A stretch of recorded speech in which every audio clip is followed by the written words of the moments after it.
दोस्तों आज हम ट्रेड में एंट्री और एग्जिट किस प्रकार ले सकते हैं वही देखने वाले। चलो तो फिर वीडियो को स्टार्ट करते हैं। सबसे पहले यहाँ पे निफ्टी बैंक का 15 मिनट का चार्ट पैटर्न लगाया है। दोस्तों हम सबको मालूम है कि स्ट्रैटेजी काम करती है, प्राइस एक्शन मालूम है, फिर भी हम मार्केट में अच्छी तरीके से पैसा नहीं बना पाते। क्यों नहीं बना पाते ये सोचा है, क्योंकि क्या होता है हमारी एंट्री गलत हो जाती है, नहीं तो हमारी एग्जिट बहुत जल्दी हो जाती है। ये सब प्रॉब्लम हमारे सामने आता है। दूसरी एक बात है कि जो भी हम सिस्टम को फॉलो करते यानी स्ट्रैटेजी को फॉलो करते, जो भी हम रूल्स लगाते उसे हम लॉन्ग टर्म के लिए नहीं यूज़ करते। कैसा है कि मैंने एक स्ट्रैटेजी यूट्यूब पे जाके देखी, अरे ये बहुत बढ़िया दिख रही है, चलो इसे मैं फॉलो करता हूँ। मैंने उसे स्टार्ट भी कर दिया, 2-3 दिन मैंने उस पर काम किया, अरे कुछ यहाँ पे ज़्यादा मज़ा नहीं आ रहा है, छोड़ो दूसरी देखो। अरे दूसरा फिर से मैंने यूट्यूब खोला, फिर से मैंने एक स्ट्रैटेजी देखी, अरे ये इसमें तो इसने प्रॉफिट भी बताया, अरे देखो कितना बड़ा प्रॉफिट कमाया। उसके प्रॉफिट को देख के हम फिर से वो स्ट्रैटेजी को अप्लाई करना स्टार्ट कर देते हैं। अपना प्रॉफिट तो उतना नहीं बनता, फिर से हम छोड़ देते। ऐसे ही हम हर बार चेंज करते रहते। कभी आपको मार्केट में रेगुलर इनकम करना है तो आपने कभी एक स्ट्रैटेजी को अप्लाई किया तो कम से कम उसे 21 से 22 दिन को आपको उसे फॉलो करना है। क्योंकि हर एक स्ट्रैटेजी हर दिन काम करने वाली नहीं है, पर कभी एक स्ट्रैटेजी को आपने पकड़ के रखा तो वो आपको जैकपॉट देने ही वाली है। ये बात हमेशा ध्यान में रखें। आपके ट्रेडिंग स्टाइल के हिसाब से आपको आपकी स्ट्रैटेजी आइडेंटिफाई करनी, चाहे तो आप यूट्यूब से आपको मिल रही तो अच्छी बात है, क्लास लगाया आपने क्लास से मिली वो भी अच्छी बात है, नहीं तो आपने खुद से कुछ बनाया तो वो भी अच्छी बात है। आपको उसे चेक करना है। चेक 2 प्रकार से कर सकते हैं, एक तो पेपर ट्रेडिंग कर सकते हैं, एक तो एक लॉट लेके उसे अप्लाई कर सकते हैं। अभी यहाँ पे मुझे पूछा जाए तो मैं आपको बोलूँगा कि एक लॉट करके ही अप्लाई करना, पेपर ट्रेडिंग नहीं करना। क्योंकि एक बात समझ लो, गाड़ी साइड में बैठ के चलते हुए देखना अलग बात है और गाड़ी खुद चलाना अलग बात है। जब भी आप खुद स्ट्रैटेजी को अप्लाई करते हैं, अपना रियल पैसा वहां पे डालते हैं ना, तब आपके इमोशन अलग रहते हैं। पेपर ट्रेडिंग में क्या रहता है, आप इतना ध्यान नहीं देते, हाँ चलो ऊपर गया चलो नीचे गया, अरे स्टॉप लॉस बीट हो गया कोई दिक्कत नहीं। तो पेपर ट्रेडिंग में साइकोलॉजी टोटली अलग रहती है, रियल ट्रेड में साइकोलॉजी टोटली अलग रहती है। इसलिए एक लॉट से ज़्यादा नहीं, एक लॉट से आपने वो इस्तेमाल करना, अपना स्टॉप लॉस वगैरह सब फॉलो करना। आपने देखना है कि 21 दिन में इसमें मैंने कभी 10,000 रुपये लगाए थे तो 10,000 के 21 दिन में मुझे कितना पैसा बना है। तो उसी हिसाब से फिर आपको अपनी अगली जो भी धन राशि है वो ऐड करनी है और इस हिसाब से आप कैलकुलेट कर सकते हो। क्योंकि जब रियल पैसा आएगा तभी आपके इमोशन सामने आएंगे और आपने कभी इमोशन को कंट्रोल करना सीख लिया तभी आप मार्केट में पैसा बनाने वाले। तो अभी अपने चैनल पे ना रियल प्राइस एक्शन करके सीरीज है, प्राइस एक्शन नो बकवास करके सीरीज है, चार्ट एनालिस करके एक प्लेलिस्ट है, आपने वो जाके देखना है। प्राइस एक्शन पे आज हम प्राइस एक्शन पे ही यहाँ पे बताने वाले हैं हम एंट्री और एग्जिट कैसे कर सकते। सबसे पहले बात, प्राइस एक्शन में क्या होता है, अप साइड के कभी मोमेंटम है तो प्राइस ऊपर जाती नीचे आती, ऊपर जाती नीचे आती, ऊपर जाती, बराबर है। यानी ये एक हाई लगता है, ये सेकंड हाई लगता है, ये लो लगता है, उसके ऊपर का एक लो लगता है। सिमिलर प्राइस नीचे आती है पुल बैक लेती है, नीचे आती है पुल बैक लेती है, नीचे आती है, बराबर। यानी यहाँ पे एक लो लगा, उसका आगे का लो उसके नीचे लगा, जो हाई लगा था वो ऊपर की साइड में लगा, जो सेकंड हाई लगा था वो पहले हाई से नीचे लगा, बराबर है। सिंपल प्राइस एक्शन है।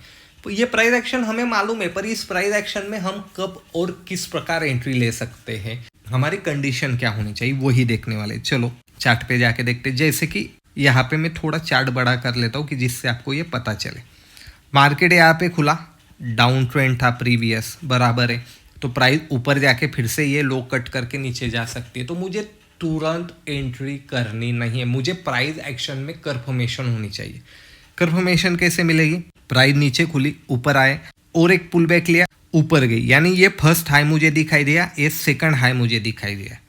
प्राइस फिर से नीचे आ गई, यानी ये जो लो था तो ये सेकंड मुझे लो दिखाई दे रहा है कि प्रीवियस लो से हायर साइड में लो यहाँ पे मुझे मिला है। तो मैं यहाँ पे तुरंत एंट्री करने वाला हूँ क्या, नहीं, क्योंकि मुझे कंफर्मेशन प्राइस एक्शन का मिल गया, पर मुझे अभी कैंडल का कंफर्मेशन चाहिए। तो यहाँ पे तो कोई बढ़िया कैंडल नहीं बनी, डोजी कैंडल बनती हुई दिखाई दे रही, तो मैं छोड़ दूंगा। जैसे ही अगली कैंडल इतनी बड़ी, कौन सी कैंडल है दोस्तों, ये मारुबुजू। कैंडलस्टिक पैटर्न के बारे में भी डिटेल प्लेलिस्ट है विद ग्राफिक के साथ, कौन सी कैंडल का क्या रोल रहता है चार्ट में, वो सब बताया गया है। तो ये मारुबुजू है, स्ट्रॉन्ग कैंडल, यानी यहाँ पे बायर आए हैं, जो कि पिछला जो भी ट्रेंड था उसे कहीं ना कहीं यहाँ पे वाइप आउट करने की स्टार्टिंग हो गई है। जैसे ही ये कैंडल मिलती, इसका हाई जैसे ही कटता है, मैं कैंडल क्लोजिंग की यहाँ पे वेट करने वाला नहीं हूँ। जैसे ही कटता है तो मेरी एंट्री यहाँ पे होने वाली, मुझे ये ट्रेड यहाँ से मिल सकता है। सिंपल डैट प्राइस एक्शन है। प्राइस एक्शन आइडेंटिफाई होने के बाद हमें कैंडल का कंफर्मेशन लेना है। जैसे कि ये डाउन है दोस्तों, आप देख सकते हैं प्राइस यहाँ पे खुली, नीचे आ गई, पुल बैक ही नहीं लिया, यहाँ पे साइडवेज हो गई। ठीक है, साइडवेज हो गई, ये रेंज को मैंने आइडेंटिफाई कर लिया, प्राइस यहाँ पे आई, यहाँ पे भी कट कर दिया, पर मैं एंट्री करने वाला हूँ क्या, नहीं, क्योंकि कैंडल स्ट्रांग बननी चाहिए। जैसे ये स्ट्रांग कैंडल बनती, इसका लूज जैसे ही कटा, मैंने एंट्री की तो यहाँ पे मुझे फॉल देखने को मिला। स्ट्रांग कैंडल होनी चाहिए हम जिस भी डायरेक्शन में ट्रेड लेने वाले हैं। आप चाहे तो इसे 5 मिनट में भी इस्तेमाल कर सकते हैं दोस्तों, मैंने 15 मिनट में दिखाया है। प्राइस ऊपर खुली, नीचे आ गई, नीचे आने के बाद यहाँ पे पॉज लिया, तो मुझे प्राइस एक्शन का कंफर्मेशन कैसे मिलेगा, ऊपर गई, नीचे आ गई, बराबर है। तो यहाँ से जब ऊपर जाती तो ये जो कैंडल बनी है ग्रीन कैंडल, ये मुझे प्रीवियस कैंडल से स्ट्रॉन्ग कैंडल दिखाई दे रही है, और यहाँ पे भी जो भी कैंडल बनी थी उसे नीचे से यहाँ से रिजेक्शन आ गया। जैसे इसका हाई कटा, इस कैंडल ने हाई काटा, मैं यहाँ पे एंट्री करने वाला हूँ।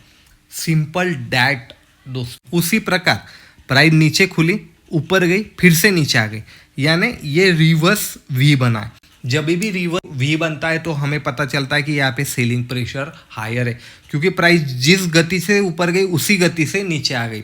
उसी प्रकार जो अपना वी रहता है, ये बुलिश साइन है दोस्तों, और ये बेरिश साइन है, ये हमेशा याद में रखिएगा। तो मुझे ये यहाँ पे प्राइस एक्शन कंफर्म हो गई कि ये बेरिश है, तो यहाँ पे मैं बाय करने वाला नहीं हूँ। सिंपल डैट प्राइस एक्शन हमें समझना है। यहाँ पे प्राइस खुली, नीचे आ गई, फिर से ऊपर चली गई, यानी ये एक लो मिला, पर यहाँ पे प्राइस बहुत टाइम तक साइडवेज रही। आप देख सकते 15 मिनट का चार्ट पैटर्न है, यानी करीबन 1-2 बजे तक साइडवेज रही, उसके बाद में ये ब्रेकआउट हुआ। अभी ये बड़ी कैंडल मिल गई मुझे, तो मैं बोलूँगा अरे इसका रेंज ब्रेक होने के बाद ही एंट्री करो, नहीं, ये भी कैंडल निकल गई, इसका जैसे ही हाई कटा इस ग्रीन कैंडल ने, क्लोजिंग का मैं वेट नहीं करने वाला हूँ, मैंने पहले ही बोला, तभी मैं एंट्री करने वाला हूँ। अभी आप बोलोगे ये चला गया, आपको कोई बताएगा मैंने लो पे बाय किया, नहीं, प्रैक्टिकल ट्रेडिंग सेशन में ऐसा नहीं होता, क्योंकि इतना जल्द गति से कैंडल बनती है, हम समझ नहीं पाते ये ट्रैपिंग हो रही है क्या हो रही है, इसीलिए हमें कंफर्मेशन की ज़रूरत। और यहाँ से भी कभी आपने पॉइंट देखे तो 300-350 पॉइंट मिले दोस्तों, बहुत है। बॉटम पे ही मुझे बाय करना है, टॉप पे ही सेल करना है, तो आप 100 में से 10 बार कर सकते हैं, पर 90 बार आप यहाँ पे फेल होने की संभावना बहुत ही ज़्यादा है। तो मुझे कंफर्मेशन होना चाहिए। थोड़ा प्रॉफिट मिला तो भी चलेगा, पर मुझे वो प्रॉफिट 22 दिन तक रहना चाहिए मेरा। ऐसा नहीं कि एक दिन ही मुझे जैकपॉट मिल गया, अगले 10 दिन में वहाँ पे लॉस कर दूंगा। तो इसी हिसाब से हमें हमारी ट्रेडिंग स्टाइल यहाँ पे बनानी है दोस्तों, ये हमेशा ध्यान में रखिएगा। आपके प्राइस एक्शन में जिस भी साइड में जा रही उसी साइड की कंफर्मेशन, प्राइस एक्शन कंफर्मेशन होने के बाद आपको कैंडल को कंफर्मेशन करना है दोस्तों, और कैंडल का कंफर्मेशन होने के बाद ही आपको यहाँ पे एंट्री लेनी है। कभी आपको इसको 5 मिनट में भी जानने की उत्सुकता होगी तो कमेंट जरूर कीजिएगा दोस्तों, मैं इसका अगला पार्ट जरूर आपके साथ शेयर करूंगा। कभी आपको वीडियो अच्छा लगता होगा तो लाइक शेयर कमेंट जरूर कीजिएगा। मैं मिलूंगा आपको अगले वीडियो में। धन्यवाद।